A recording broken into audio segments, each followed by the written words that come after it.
Reza Artamevia berdoa minta menantu saat ibadah umroh. Reza Artamevia belum lama ini menjalankan ibadah umroh bersama dengan putrinya, Aliyah Masaid.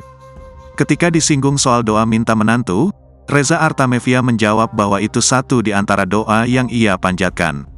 Sadar bahwa anak-anaknya sudah besar, Reza Artamevia berdoa agar dirinya dapat menantu terbaik.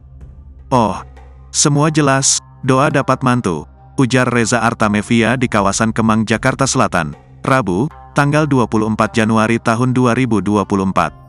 "Karena putri saya sudah besar semua, jadi saya berdoa untuk mantu-mantu yang lain. Amin," tambah Reza. Saat ditanya mengenai doa khusus yang ia panjatkan selama berada di Tanah Suci, Reza menjelaskan bahwa doanya tidak hanya untuk dirinya sendiri. Baginya momen umroh bersama anak adalah hal yang sangat istimewa karena bisa melakukan perjalanan spiritual bersama. "Umroh kemarin tentunya itu dalam banget, karena alhamdulillah saya bisa pergi dengan anak-anak saya, keluarga saya dan ibunda saya. Alhamdulillah," beber Reza.